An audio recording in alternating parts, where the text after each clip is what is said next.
তালের এই মৌসুমে তাল দিয়ে আমরা নানা ধরনের পিঠাপুলি খেয়ে থাকি। তাল দিয়ে যে শুধু পিঠা খাবো তা তো নয়, পিঠা ছাড়াও বিভিন্ন ধরনের রেসিপি করা যায়। আসসালামু আলাইকুম everyone, welcome to my channel. নতুন রেসিপির ভিডিও নিয়ে আবার চলে এসেছি আপনাদের সামনে। আজ নিয়ে এসেছি একটি তালের ভিন্ন ধরনের রেসিপি, আর এটি হলো তালের সন্দেশ বা বরফি। তালের এই সন্দেশটি এতটাই সুস্বাদু যে আপনারা না খেলে বুঝবেনই না। ভিন্ন স্বাদের এই তালের সন্দেশটি ঘরে থাকা কিছু উপকরণ দিয়েই তৈরি করে ফেলা সম্ভব, আর সময়ও লাগে একেবারেই কম। কথা না বাড়িয়ে তালের সন্দেশ তৈরির মূল প্রসেসিংয়ে যাই। এই তালের সন্দেশ বানানোর জন্য চুলায় একটি প্যান বসিয়ে দিয়েছি। এখন এর মধ্যে দিয়ে দিচ্ছি 1/4 কাপ পরিমাণ সুজি। সুজিটা দিয়ে 1-2 মিনিট এভাবে অল্প আছে অনবরত নেড়েচেড়ে এটাকে টেলে নিব। অল্প আঁচেই ভেজে নিতে হবে, তা না হলে এটা পড়ে যাওয়ার সম্ভাবনা থেকে যায়। অবশ্যই সুজিটা টালা ছাড়াও ইউজ করা যায়, তবে টেলে নিলে পারফেক্ট হয়, কাঁচা কাঁচা গন্ধটাও চলে যায়, একেবারে পারফেক্ট হয় রেসিপিটা। তাই অবশ্যই অল্প আছে এভাবে অনবরত নেড়েচেড়ে এটাকে 2-3 মিনিট এভাবে ভেজে নিতে হবে। এর মধ্যে এই সুজিটা ভাজা হয়ে আসছে। এখন এটাকে আমি চুলা থেকে তুলে নিব। চুলা থেকে তুলে একটা প্লেটে নিয়ে নিয়েছি। এখন এই প্যানটি আবার চুলায় বসিয়ে দিয়েছি।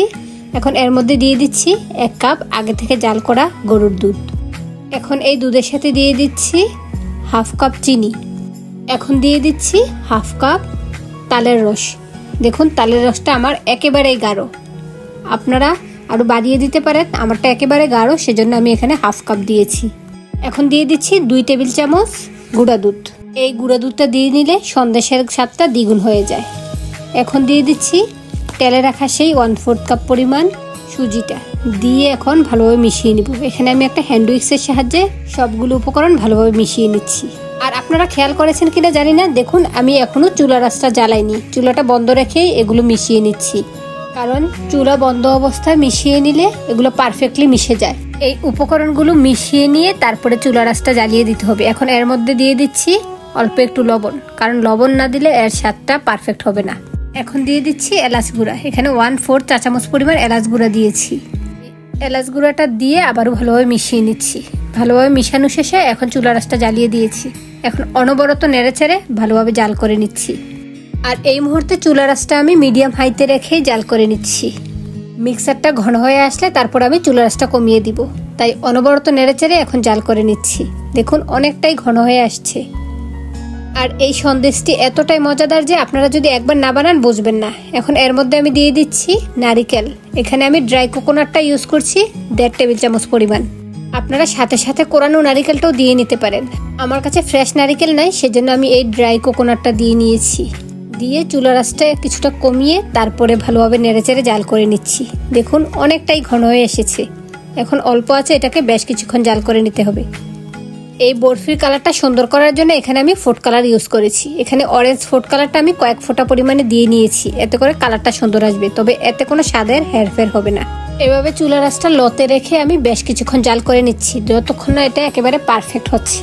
এই মিক্সারের মধ্যে আমি কোনো তেল বা ঘি এখনো ইউজ করিনি, পরবর্তীতে এর মধ্যে আমি ঘি ইউজ করব। আপনারা পুরো ভিডিওটি দেখেন, তাহলে বুঝতে পারবেন কখন দিচ্ছি। এই মুহূর্তে যারা ভিডিওটি দেখছেন, ভালো লেগে থাকলে ভিডিওটিতে একটি লাইক দিয়ে যাবেন। আর যদি আমার চ্যানেলে নতুন হয়ে থাকেন তাহলে চ্যানেলটি সাবস্ক্রাইব করে পাশে থাকা বেল আইকনটি বাজিয়ে দিন, এতে করে আমি নতুন কোনো ভিডিও দিলে এর নোটিফিকেশন সবার আগে আপনার কাছে পৌঁছে যাবে।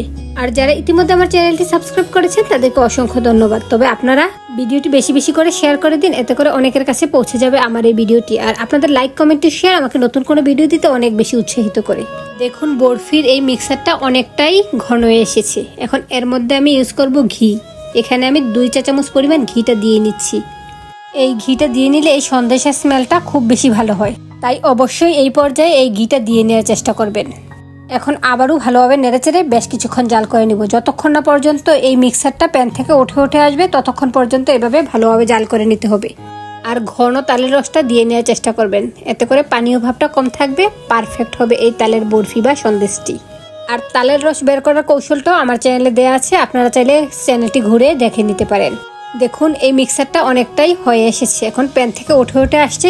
দেখুন অনেকটাই শক্ত হয়ে এসেছে, অনেকটাই শক্ত হতে হবে, তা না হলে সন্দেশগুলো বানানো যাবে না। এখন চুলা থেকে তুলে ঠান্ডা করে নিব। মিক্সারটা ঠান্ডা হয়ে গিয়েছে, এখন আমি এই সন্দেশের শেপগুলো দিয়ে নিব। আমি 1 মুঠো পরিমাণে এই সন্দেশের মিক্সারটা নিয়েছি, নিয়ে 2 হাত দিয়ে ঘষে ঘষে এক আকৃতি দিয়ে নিচ্ছি। এখন এটাকে চ্যাপটা করে নিচ্ছি। এখন আমি ছাঁচের সাহায্যে এই সন্দেশগুলো বানিয়ে নিব। সেজন্য নিচে একটা ছাঁচ রেখেছি, উপর দিয়ে আরেকটা ছাঁচ দিয়ে চাপ দিয়ে নিয়েছি, এতে করেই সন্দেশটি তৈরি হয়ে গিয়েছে। মাশাআল্লাহ, সন্দেশের ডিজাইনটা খুব সুন্দর দেখাচ্ছে। এখন এটাকে আমি এই ছাঁচ থেকে তুলে নিচ্ছি। দেখুন একেবারে পারফেক্ট হয়েছে। এখন আমি আরেকটি সন্দেশ বানিয়ে নিব। আমি হাত দিয়ে ভালোভাবে মথে নিচ্ছি যেন একেবারে স্মুথ হয়, সেজন্য হাতে নিয়ে একটু ভালোভাবে মথে নেবেন। এখন 2 হাত দিয়ে ভালোভাবে ঘষে চ্যাপ্টা আকৃতির বানানোর পর 2টা ছাঁচ দিয়ে চাপ দিয়ে এই সন্দেশটা বানিয়ে নিচ্ছি। দেখুন মাশাআল্লাহ অনেক সুন্দর হয়েছে। আর এই সন্দেশের মিক্সারটা ঘন হলেই চুলা থেকে তুলে নিতে হবে, ভালোভাবে ঘন করতে হবে, তা না হলে সন্দেশের শেপগুলো দেওয়া যাবে না। এই তো দেখুন সবগুলো সন্দেশ তৈরি হয়ে গিয়েছে। এই 1 কাপ দুধ এবং 1/4 কাপ সুজি দিয়ে আমার টোটাল 12টা সন্দেশ হয়েছে। এর মধ্যে 2টা খাওয়া হয়ে গিয়েছে আর 10টা আপনাদের সামনে সার্ভ করে নিয়ে আসছি। দেখুন মাশাআল্লাহ একেবারে পারফেক্ট হয়েছে। আশা করি ভিডিওটি ভালো লেগেছে। আবার চলে আসবো এরকম অন্য কোনো নতুন রেসিপির ভিডিও নিয়ে। সেই পর্যন্ত সবাই ভালো থাকবেন, সুস্থ থাকবেন আর চ্যানেলটি সাবস্ক্রাইব করে আমাকে সাপোর্ট করে যাবেন। আল্লাহ হাফেজ, আসসালামু আলাইকুম।